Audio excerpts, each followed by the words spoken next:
Bandiraɓe sehilaɓe musidɓe tedduɓe yeɓeyankoɓe Ayaw men mo Nangue TV min camni on goto kala inde muɗum e yettode muɗum alhamdulillah rabbil alamin sen ji ndeɗo ladde gonɗen hakkude Sam e wuuro Tittungo Madina Gounass eɗen gandi ceerno men Alaji Mo Seydou Ba Madina Gounass ndaw sincanno wuuro men Fass Subalɓe o wondino ko ceerno men Ceerno Ahmadou Baro mo Mbour hakkude noon Fass Subalɓe e Sam e Madina Gounass won nokkuji ɗiɗi nanɗon e dow lawol he waɗa kaaje en hurla ɗon ko Ceerno Ahmadou Baro e Ceerno Mo Seydou nde cinci wuuro men Fass Subalɓe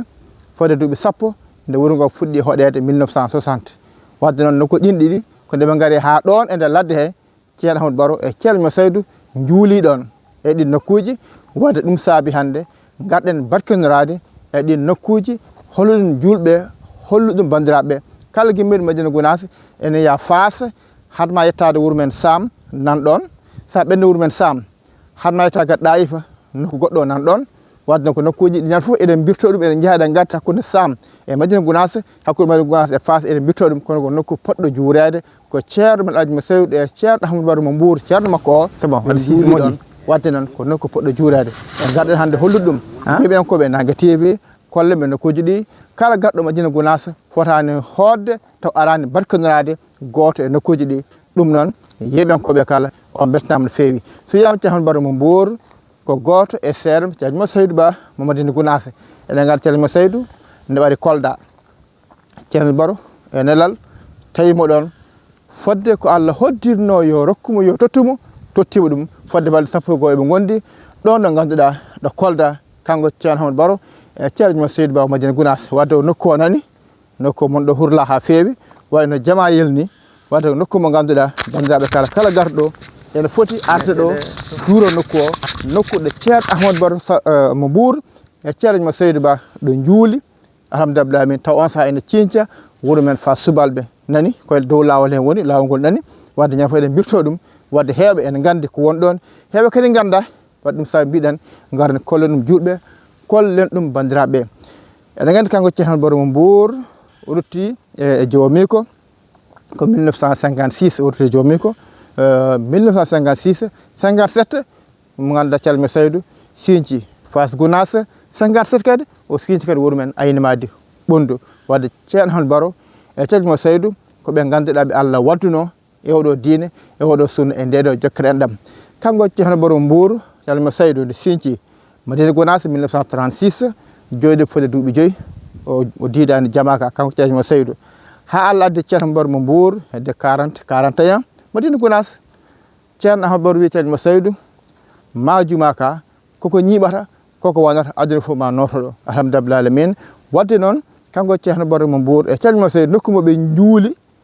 eɓen jaa Fass Subalɓe sincide wuuro ngo wadde on nokku neɗɗo fotani wirtade ɗon yarani tan taw juulaki ɗon juulani ɗon duwani ɗon haajuji muɗum ha kala haaju mo joguiɗa to Allah jaraɗo muɗum haaju aduniyanke mo ganduɗa daguiɗo sa ari ɗo a hucci o nokku a juulo darɗi a duyima Allah ne heewi jabaɗo ɗum hano ha lerti wadde noon sikkala Nangue TV ala ko oppanto on e gueɗe dental ngal ma hollon ɗum ma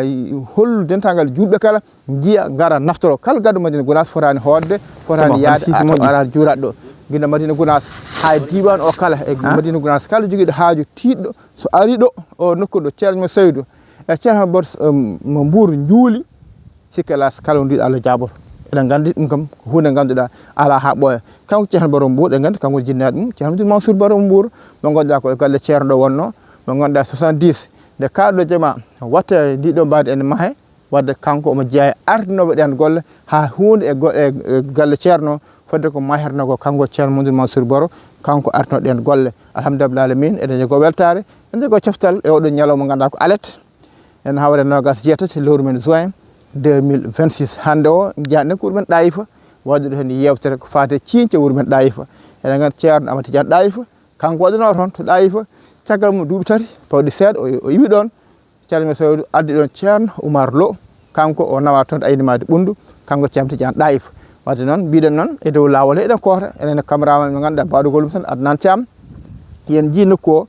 kolla ɗum julɓe kolla ɗum bandiraɓe kala garɗo Madina Gounass hoto hoode yettaki oɗo nokku juuroɗo ñaagoɗo haajuji eɗen gandi fof ken haajuji ɓoli wata noon kala ñaaguiɗo haaju muɗum ko ɗum wawi wonde kala sikki ala Allah nawnata haaju o humto taw hay ceerno goto ngala hen eɗen gandi kanko kanko Cheikh Mboɗo mo Mbour koyno Cheikh Tidiane Fass e seeram woɓɓe ko almu makko gonno o itti ɓen o watti ɗum e juuɗe ceerno mo Seydou wadde noon kanko ko dendagal ko joguino yoga almuɓe heew o ceerno mo Seydou wadde kamɓe koɓe gotum gotal ko yiɗano hoɗum ko ɗum yiɗano goɗɗo kanko Cheikh Mboɗo mo Mbour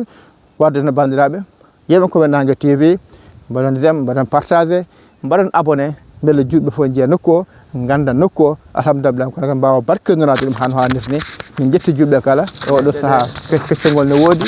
to ɓooje ne goodi e nder leƴƴe ɗe no mbawi finde leƴƴe ɗe no mbawi hankkadi machallah weltude wadde sa naati ladde he aɗa weeto bandiraɓe sehilaɓe musidɓe tedduɓe musidɗo mon Amadou Sambolo woddude Adnan Thiam Allah jarama on jarama bisimillah Allahu akbar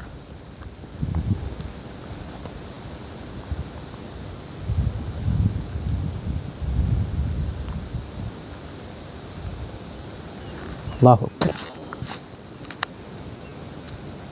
bismillah Allahu akbar Allahu akbar Allahu akbar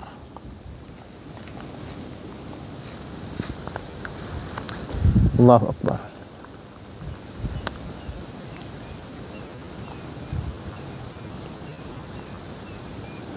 Allahu akbar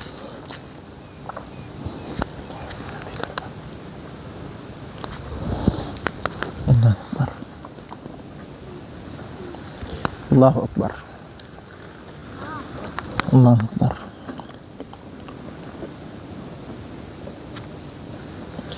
Allahu akbar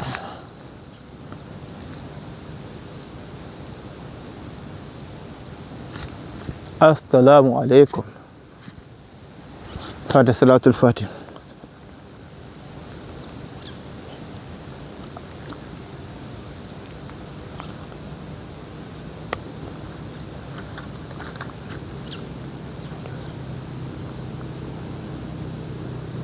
Alhamdulillah